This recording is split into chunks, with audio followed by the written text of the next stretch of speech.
ये गाड़ी परचेज करोगे तो हर साल कार इंश्योरेंस रिन्यूअल पे आपको 10% का डिस्काउंट मिलेगा। इस गाड़ी की इतनी कम प्राइस होने के बावजूद इसमें कुछ ऐसे फीचर्स जो कि इस सेगमेंट की किसी गाड़ी में नहीं आते। जब आपकी गाड़ी में फ्यूल कम हो तो इसकी एप्लीकेशन पे नियरेस्ट फ्यूल स्टेशन तो आएगा ही आएगा, जो कि आप गूगल वगैरह से भी देख सकते हो, लेकिन उस फ्यूल स्टेशन पे कौन से फ्यूल अवेलेबल है, वहाँ पर क्या प्राइस चल रहा है, रेस्टोरेंट है या नहीं, टॉयलेट है या नहीं, सब कुछ एप्लीकेशन पे आ जाता है। नाइस। आज का हमारा टॉपिक है living with this Citroen Basalt automatic. चला हम ऑटोमेटिक रहे लेकिन मैनुअल के बारे में भी पूरा बताएंगे।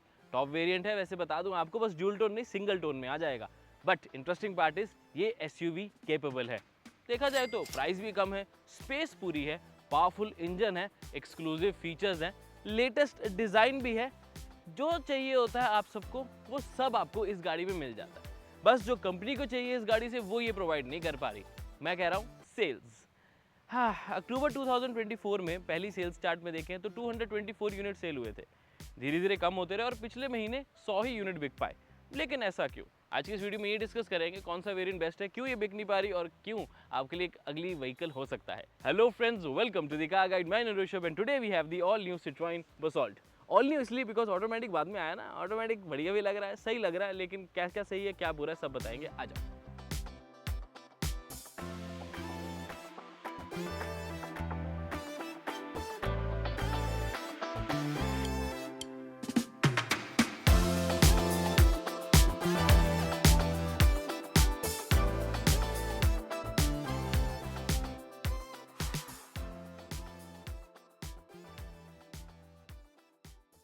1.2 लीटर का टर्बो चार्ज इंजन जो कि 110 PS 190 न्यूटन मीटर स्टॉक जनरेट कर पाता है। आरपीएम बैंड्स भी बढ़िया रहते हैं, but the best part is power delivery. Automatic transmission के साथ भी लैग आपको नहीं फील होगा, बिकॉज ये कोई एएमटी या सीवीटी नहीं है, ये टॉर्क कन्वर्टर है। इसका मतलब जब आप पावर चाहो तो जस्ट हल्के से प्रेस से आपको पावर जो है वो मिल जाती है। तो it gives you a very good acceleration and overall handling भी एक बड़ी गाड़ी के हिसाब से। C3 एयरक्रॉस हो गई या बसॉल्ट हो गई, इनका इंजन मुझे पर्सनली अच्छा लगता है। परफॉर्मेंस की जब बात हो तो ब्रेकिंग की बात करनी भी ज़रूरी है। ब्रेकिंग मेरे को पर्सनली एक कॉन्फिडेंस बाइट अच्छी लगी। हाउएवर स्मूथ ब्रेकिंग नहीं फील होती, या तो पूरी हार्श है या फिर कम है। ये मेरा पर्सनल एक्सपीरियंस है। 4 डिस्क ब्रेक होती है ना तो ज़्यादा अच्छा लगता। अभी भी ब्रेक ठीक है, above average but not the best I would say. Sharp है, अच्छे से power provide, braking power provide करती है, लेकिन मुझे लगता है कि थोड़ी सी और इम्प्रूवमेंट का स्कोप है। बट ऐसे बुरा नहीं लगेगा आपको, आप आराम से चला पाओगे, कॉन्फिडेंटली चला पाओगे गाड़ी को। Talking about the suspension of this vehicle, overall थोड़ी सी स्टिफर साइड पर है, झटके महसूस कराएगी लेकिन आवाज़ काफ़ी कम जनरेट करेगी। बट उसका एक एडवांटेज ये मिल जाता है कि हाईवे पे स्टेबिलिटी आपको अच्छी मिलेगी, यानी कि जब आप ट्रिपल डिजिट स्पीड्स पे हो तो एक कॉर्नरिंग करनी है या आपको लग रहा है कि यार मुझे थोड़ी थोड़ी मैनूवर से ही फर्क पड़ रहा है, तो स्टेबिलिटी पॉइंट ऑफ व्यू से you are going to be happy. अब अगर स्पेसिफिकली ऑटोमेटिक ट्रांसमिशन की बात हो तो गियर शिफ्ट उतने ज़्यादा फील नहीं होते, मुझे पर्टिकुलरली स्मूथ लगा। बट 1,30,000 एक्स्ट्रा देना वो थोड़ा सा ज़्यादा लगता है, because I know top converters 1 से 1.5 लाख ही महंगे होते हैं। लेकिन जब हम बसॉल्ट की बात करते हैं, एक वैल्यू फॉर मनी प्रोडक्ट की बात करते हैं, जहाँ पर फीचर्स को कम देकर कंपनी ने इसका प्राइस कम रखने की कोशिश की है। इसमें टॉप कन्वर्टर यानी कि द बेस्ट ऑटोमेटिक, तो वो रेशो के हिसाब से काम खराब होता है। क्योंकि देखो सिंपल सी बात समझना, टॉप कन्वर्टर कहाँ से ही रहता है, जैसे आपकी 20 लाख की गाड़ी है, उसके ऊपर 1.5 लाख एक्स्ट्रा लगाए तो आपको ऑटोमेटिक मिल गया उसमें। जब आपकी गाड़ी ही 10 लाख की है तो उसके ऊपर 1.5 लाख ऑटोमेटिक के लगा के थोड़ा सा बुरा लगता है। इसीलिए जब 12-13 लाख से नीचे नीचे की गाड़ी होती है तो उनमें आपको AMT और CVT ऑफर किया जाता है, बिकॉज AMT महंगी होती है सिर्फ 50,000, CVT होती है 1 लाख। नो डाउट टॉप converters are better than that, but फिर प्राइस का जो रेशो है वो ज़्यादा बढ़ जाता है। आपको क्या लगता है इस थॉट के बारे में? कमेंट करके अपना ओपिनियन ज़रूर शेयर करना। अब गाड़ी की रोड प्रेजेंस। फर्स्ट चीज़, एलॉय व्हील्स छोटे हैं बट दिखने में अच्छे लगते हैं। LED लाइट्स का डिज़ाइन अच्छा लगता है, कूपे शेप बहुत अच्छी लग जाती है और कहीं ना कहीं आपको एक स्पेशल, एक यूनिक गाड़ी की फील आ जाती है, जिसकी वजह से मुझे लगता है कि लोग थोड़ा सा नोटिस तो करेंगे, स्पेशली जब गाड़ी पार्किंग में खड़ी होगी या बहुत सारी गाड़ियों के बीच में आपकी एक गाड़ी खड़ी हो, थोड़ी अलग दिखती है, स्पेशली पीछे से, बिकॉज एक डिज़ाइन मिल जाता है कूपे वाला। तो वो एक हाईलाइटेड मुझे पर्सनली लगता है कि एक अच्छी चीज़ है। और 4.3 मीटर्स की गाड़ी है तो बड़ी वाला, जो बड़ी गाड़ी वाला फैक्टर होता है वो तो आपको मिल ही रहा है। अब आपका क्वेश्चन होगा माइलेज। देखो मिक्स चलाया हमने इस गाड़ी को, हाईवे सिटी में एक पैच यूज़ किया, 2-3 दिन जो चलाया उसमें पता लगा कि 13.1 किलोमीटर्स की कंपनी के यहाँ पर डिस्प्ले कर रहा है क्लस्टर पे। हाईवे पे अगर आप प्योरली हाईवे पे चलाओ तो 17 16 आराम से आपको मिल जाती है। मेरे को एक टाइम 19 मिली थी, बट क्या था कि वो स्ट्रेट हाईवे पे चली जा रहा हूँ तो 19 थी, जैसी थोड़ी सी ब्रेक वगैरह लगी वो 16 पर आ गई। तो 17 किलोमीटर पर लीटर की माइलेज आप आराम से लेके चल सकते हो हाईवेज पे।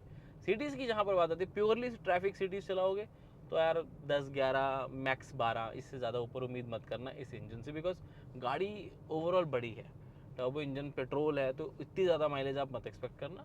अगर आपका अगेन वही कंसर्न आ जाता है कि यार मेरे को बस एक बड़ी गाड़ी चाहिए जिसका प्राइस कम हो, then Basalt is the one for you.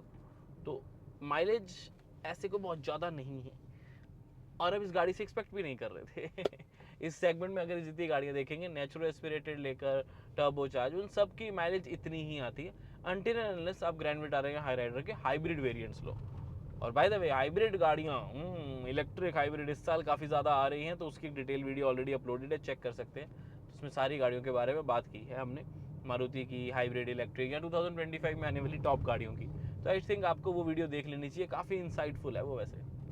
अब देखो गाड़ी अफोर्डेबल है, इंजन अफोर्डेबल है, तो 3 सिलेंडर का 1.2 लीटर इंजन है। बाकी गाड़ियों में जहाँ पर 1.2 आता है वो 3 सिलेंडर ही है टर्बो में। बट हाँ, जब 4.3 मीटर्स में आया थी तो कर्व और बसॉल्ट दोनों से मेरी ये शिकायत रहती है कि रिफाइनमेंट थोड़ी सी और बेटर हो सकती थी। बट बात वही है ना, फीचर्स और हो सकते थे, रिफाइनमेंट हो सकती थी, क्वालिटी थोड़ी और बेटर हो सकती थी, बट फिर प्राइस ज़्यादा चला जाता। वो बैलेंस बना के रखना बहुत ज़रूरी है।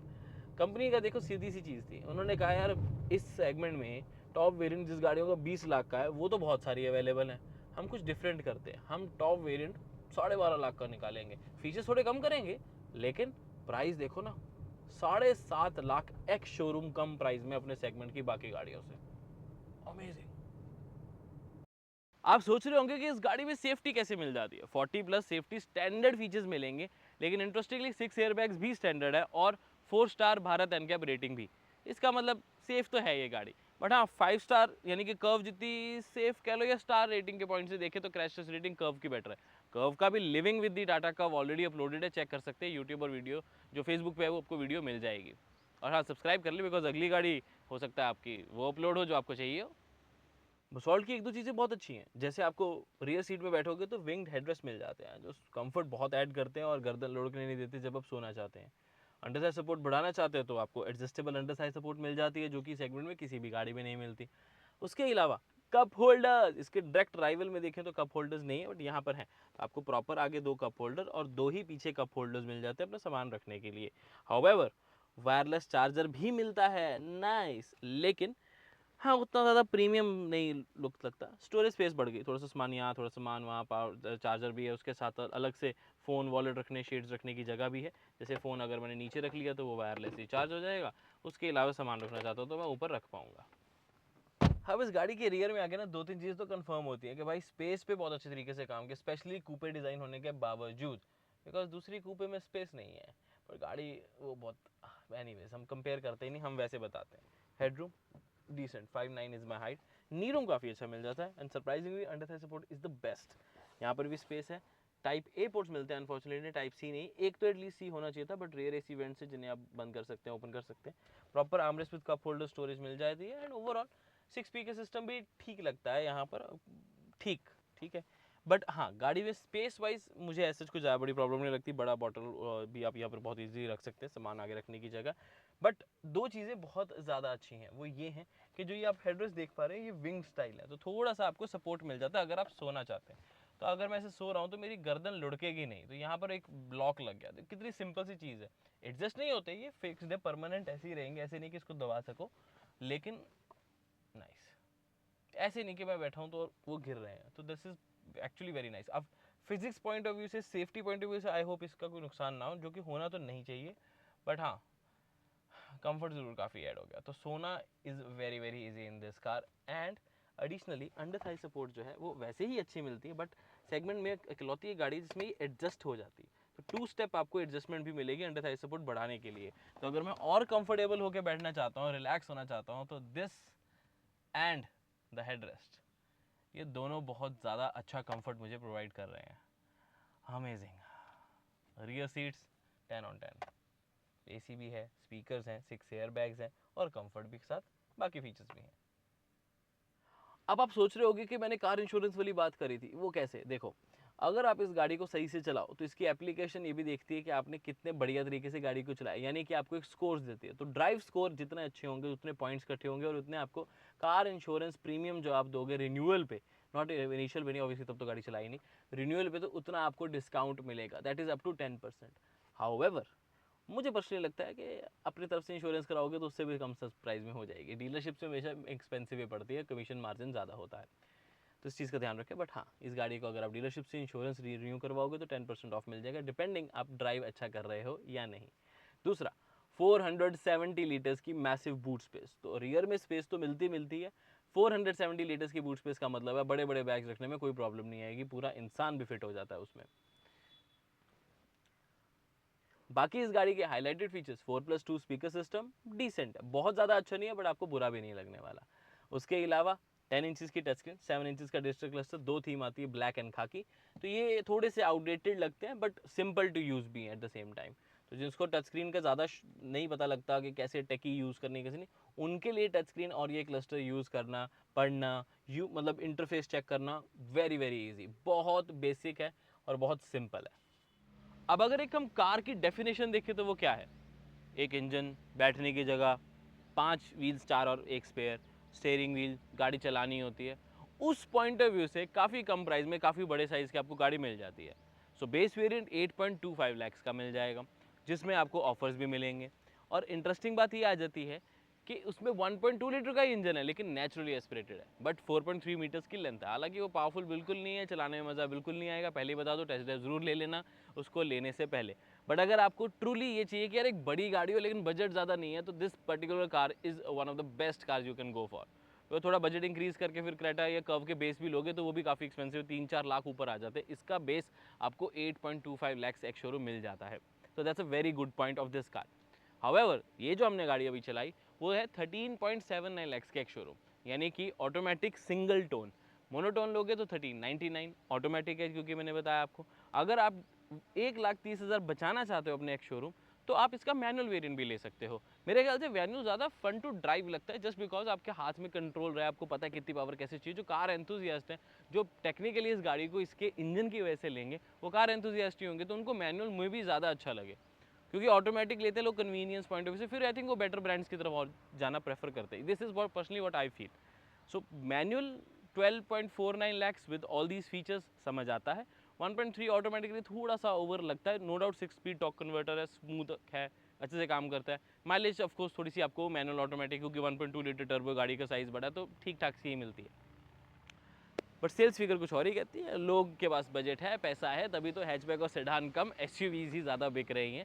अब सड़कों पे आप देखेंगे तो स्कॉर्पियो, थार, XV700, मतलब ज़्यादा प्राइजी जो गाड़ियाँ हैं वो बिक रही हैं बहुत easily. So what is your opinion on the Citroen Basalt, नीचे कमेंट करके जरूर बता दें। Detail living with the Citroen कैसी लगी आपको बसॉल्ट वाली वीडियो, वो भी बता देना, और कौन सी वीडियो की देखना चाहेंगे उसके बारे में बताना ना भूलें। मैं मिलता हूँ अगली वीडियो में, until then drive safe, take care, love you guys, bye bye.